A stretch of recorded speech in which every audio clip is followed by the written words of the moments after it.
Шановні колеги, ми продовжуємо. Dear colleagues, we continue the series of press briefings at the Ukrainian Crisis Media Center. We will talk about public radio, the radio that millions of listeners love in Ukraine at the moment. And I know that their voices you know and recognize. And about the strategy and the prospects of this favorite radio in Ukraine, non-engaged, free from politics and businessmen. We will talk to experts, journalists, activists. I'm sure that you know many of them. Kyrylo, Lukerenko, who is chief editor, Andriy Kulikov, whose voice you, colleague journalists, hear every day. He is and Natalya Sokolenko, who is a journalist and activist of the Stop Censorship movement. Good afternoon. We are very glad to see you. In spite of all the events that are taking place, in spite of the weather, we hope that our briefing is a positive thing, one of the few positive things today. I am Kyrylo Lukerenko. I am chief editor or editor-in-chief of the public radio, and our today's briefing is and our today's briefings, maybe someone hasn't heard, I'm Kyrylo Lukerenko, the editor-in-chief of public radio, Громадське Radio, and our today's briefing is happening because, first, one of the most important things is that we are marking a first anniversary of our existence. We are not celebrating this because the country is in a very difficult position, and there's a military operation in the east of Ukraine. The country needs military mobilization, but it also needs public mobilization apart, and this public mobilization may be both military and informational, and we consider ourselves a part of an informational public mobilization, part of those Ukrainians who helped this country to orient itself in order to know what to do in this very complicated time. So, in fact, we started our mobilization a year ago, and this year, on the 24th of August, a year has passed since we put online our first podcast interview with Leonid Kravchuk, which was done by Sergei Andrushka. After this, it was developing very intensively. We worked hard, especially in autumn, when we covered the events of Euromaidan, and during Euromaidan we were have been developing, and now we are joining the new stage of development. We came here to announce that we are going to become a round-the-clock broadcaster. This will not happen tomorrow 100%. This will happen during the nearest 2, 10, 12 months, but we will increase our broadcasting by 1 hour every month, and we will increase the volume of our broadcasting. Many people know about this. Those are the people who helped us to collect money for this. And I want to tell you that at the moment, the public radio, our biggest capital is not money.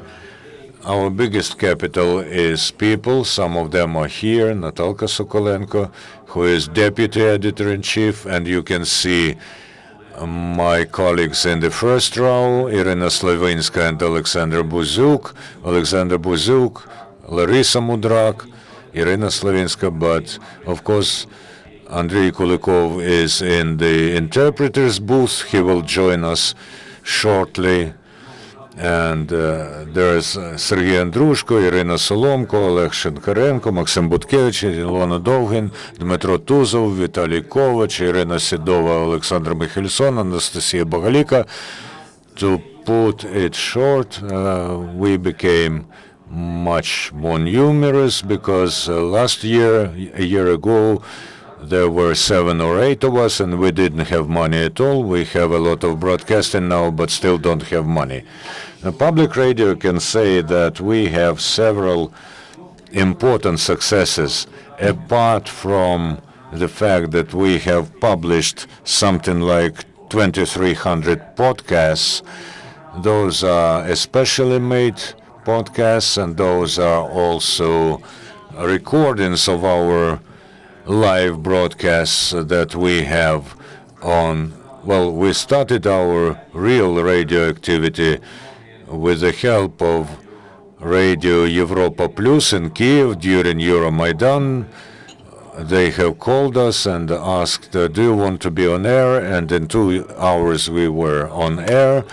And this was the start of non-podcast, but broadcast, radio broadcast. It also continued in February when we started 2-hour programs on the first channel of the Ukrainian National Radio from 2110 to 2300 in every day, because our colleagues in the national broadcaster decided that this is what the listeners need now. They provide us with equipment and waves, and we provide the waves with the content.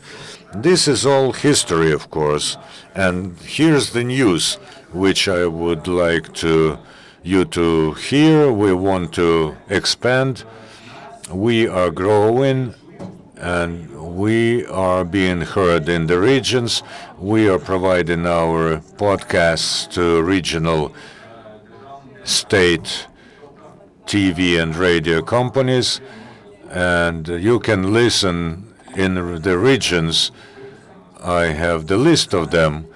Even now, they are being listened to in Lutsk, Rivne, Poltava, Ivano-Frankivsk, Vinnytsia, and Sumy. So you see that at the moment we have 6 regions where our colleagues are rebroadcasting our programs. Those are different volumes of broadcasting. We are ready to provide everything that we have to regional companies as much as they want or as little as they want to broadcast. We also have preliminary agreements with Chernivtsi, Chernihiv, Zaporizhia, and Odessa. This is 4 regions more. This autumn, we will be broadcasting already in 10 regions of Ukraine, and we can say that this is the first wave of our work with the regions, and the second wave we will expand to new regions. Probably later in autumn, we hope we will have expanded to other regions, but this is all in the process. Lviv, Kherson, Zhytomyr, Cherkasy, and Khmelnytsky. These are the companies that are in negotiations with us, who are thinking how to do this. After we add these 15 regions, we will have 15 regions broadcasting apart from the nationwide broadcasting on the first national channel of radio. We are going to continue, and we want to add other regions. So far, we are not cooperating with them, but they are in our plans, and maybe this will happen in winter. I cannot, of course, be precise, but this is Kharkiv, Mykolaiv, Donetsk, and Luhansk. Yes, Donetsk and Luhansk. Well, many may be skeptical about these cities, but we hope that this will happen, and also want to say that we believe that that we will be also broadcasting in Crimea. We have been broadcasting in Crimea on the waves of Ukrainian radio, but now they are being pushed out of Crimea. But nevertheless, people there can listen to us on medium waves, and we know for sure that they are listening to us on medium waves in Crimea. So these are our plans about cooperation with regional companies. Перекладає. I would invite Andriy Kulikov. He is interpreting, but he also has the role as the speaker today at this press conference, and he wants to make a certain announcement. It's printed with so little. The high level of professionalism and independence of the NGO public radio has a big demand in the public. You see, public radio is required by the public. Every day we get requests from our listeners. We want to hear you at FM range. We're ready to participate in the competition at FM if such competition is announced by the National Council on Radio and TV Broadcasting. We also ready to more actively help to change state broadcasting to public broadcasting. The head of the State Radio Committee in Nalyvaika supports us, and his answer is yes. It's in capital letters. Now we are waiting for the answers from the independent regulator of Ukraine. The letter of support was sent to Yuri Artemenko and Olga Gerasimyuk, who was among the participants of the initiative group of public radio, and several times she was talking on our radio. We believe that the answer and support will be with us. We are sure that we'll be supported by the listeners from all over Ukraine. They know what is civil society, and they need public radio. Now, a little bit not of what has been written. It's a big pleasure to work on radio, on any radio, on public radio especially, because, let's put it so, during the presidential campaign we had the majority of the candidates to the president without any preliminary conditions. They were not saying, don't ask us about that, let there be no this person in the studio, and if incidentally, there were some not pleasant for them experts or some unexpected guests who together with them participated in the program. They never were against that, and they would come again, not as the candidates to the president. Microphone. And the current president was with us, and we hope that someone maybe will condemn us, or maybe some will believe that part of the success of the president at the elections is the fact that he was with us. During the events of Euromaidan and Maidan in general, there were many interesting, there was a lot of interesting work done by our colleagues, and in conditions as close to battle conditions as they were. And now we respect and we are concerned for our colleagues who, irrespective of which mass media they work, they are in the zone of the combat. Our colleagues sometimes also visit this zone, and we are trying to help them as much as we can, not just to military efforts of Ukraine, but as Kyrylo mentioned, so that we understand, everyone understands, that the victory will be thanks to the common efforts and thanks to the fact that we will not be just believing, we will know that we are doing correct cause, we are making the correct cause, we are making the cause on which the future depends. And that is important for every citizen who lives here, those who will come after us or maybe instead of us. And now I'm going back to the booth. If you want to hear my voice more, please put on the earphones. Now everyone will put on the earphones. I am Natalya Sokolenko. I am the deputy of Kyrylo Lukerenko at the public radio.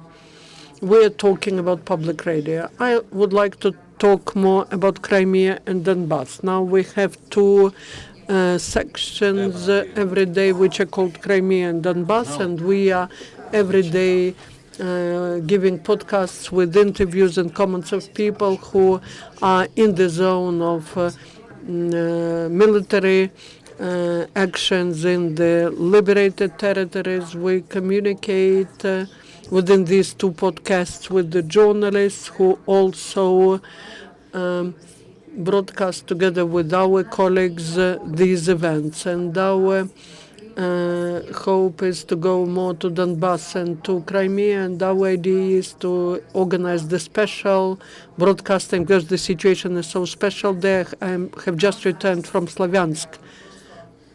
Now, the locals, the journalists, the residential citizens there, they are sort of mixed up there, and they sort of start living anew. They need our assistance. They need to know how the civil society functions, how the civil organizations function, how the citizens, the voters have to communicate to the authorities, what to ask, what to demand from the authorities.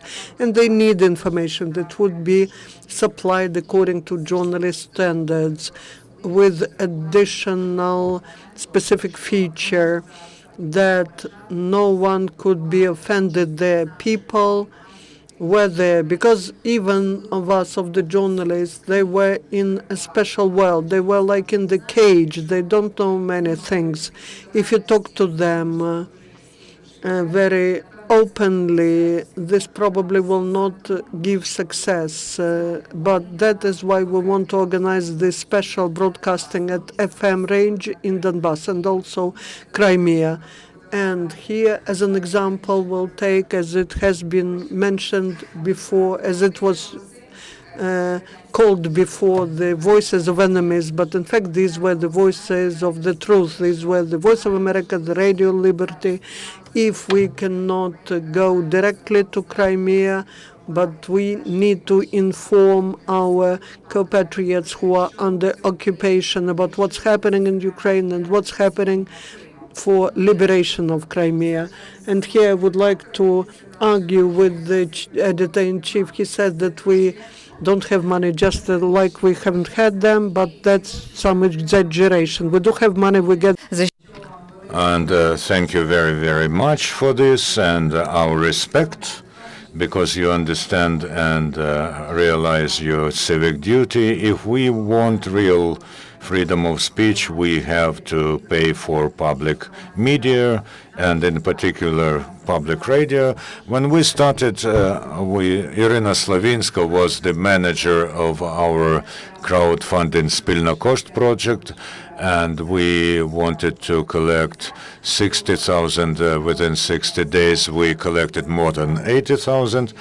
And this time we have collected more than 100,000 hryvnia, and we also collected $17,000 in the U.S. Indiegogo. We also get money from international organizations who think that our cause will serve the cause of our work will serve the cause of democratization of Ukrainian society.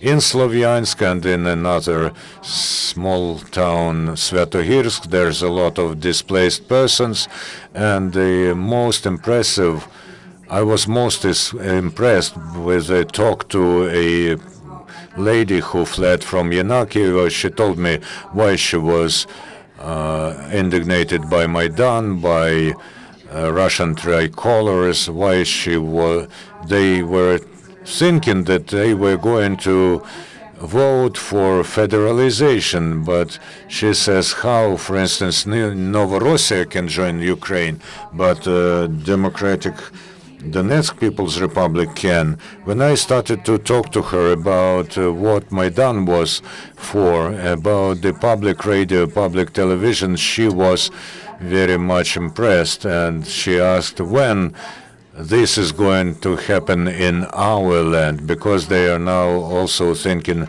and rethinking their own mistakes. So thank you very much, all those who support us organizationally and financially, and we pin many hopes on the National Council for Television and Radio, because I think they understand that many people who want to think and know, they listen to, for instance, Radio Vesti, to which I have a lot of questions. And besides they are in Russian, I think that it would be just to provide the public broadcaster an opportunity to talk to people on our waves. Thank you, Natalka. I also want to add that in this room we have another person who helped us to collect money, and she helped us to collect money in the U.S. This is Dora Khomyak, who is American, who helped us, and we are very grateful to her as well. And I want to add to Natalka's words that if we have an opportunity and collect enough money, we will also broadcast not only in Ukrainian but in Russian. Within our broadcast, we are not just Ukrainian language in the future radio station. And I also want to emphasize that, yes, we will collect money, which we hope will help us to apply for frequencies during the contest. We will penetrate into regions and FM frequencies that will be open for contests. And that's whatever we forgot to say, you can see on our site, hromadskiradio.org, or in social networks.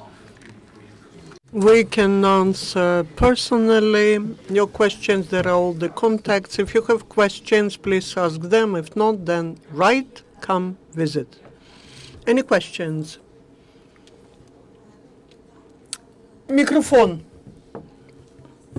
I just wanted to ask about the broadcasting which you are expanding. If you are broadcasting to the regions, will there be new programs? We will be adding new programs now. We already have this regional content from Donbass and Crimea, and we need a few weeks just to organize it and to present. In a few weeks, we hope we will present one more additional hour, which will include this content. In September, we want to add half an hour, an hour. We definitely will do that. Then later, we cannot announce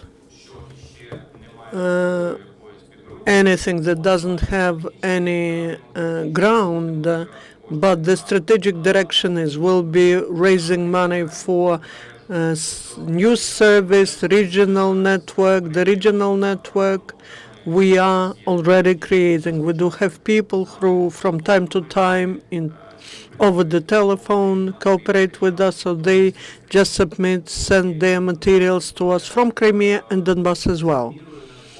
But we will be paying them when we are getting money, and we'll be expanding. They will become the members of our team. So the directions is regional broadcasting, news service, and providing materials, ready materials on air. And this will be the additional live broadcasting in our studio. Andriy Kulikov has another announcement. In fact, we're impressed by the volume, by the scope of goodwill that the people have in relation to public radio. Natalka and Kyrylo mentioned that, but there are people who express this goodwill permanently. We are proud that we have their attention. One of them is Vladislava Asmak. She's over there, and creatively, she has come creatively to organization of raising money for our company. She's organizing tours in Kiev, and the money that she gets for that, as they said in one movie, because the friends gave advice, but that wasn't the advice of the friends, but she was transferring this money to our account. Listen and think. What's the form of raising money? Do you have an account? Now, we have finished the Formula One campaign. We'll continue that. On our website, you can do that. Just on the website, last week, I believe, there were just 1,000 hryvnias donated via the website. But we are ready to take money from people who support us in different forms. We don't have any sponsors, but we are ready. We take and we will take money from all these kind people who give this money to us. This could be governments, international organizations, institutions, Ukrainian organizations. But if in the street someone comes with you with this glass box which says public radio, don't put money there. First, just look at this list and ask, and who are you? And if the person proves that that is Andriy Kulikov, Natalya Sokolenko, then you can give money. I can tell that here in the first row there are our colleagues. Let them come here so that you see that there are many of us. Alexander Buzyuk, Larisa Mudrak, Irina Slavinska. In fact, that's just part of us. But these are people without who our public broadcasting, public radio is impossible. Thank you. The Ukrainian Crisis Media Center congratulates you with your first anniversary. 1 year is a little, but if we look at a child, the child starts walking at 1 year. So we wish you so that this baby, this child starts running fast. We wish you success. We wish you luck. We are doing one common thing. We know how important it is to do that. Thank you from Ukrainian Crisis Media Center, from all the journalists, from all who listen and watch us. Our next press briefing is at 4 o'clock.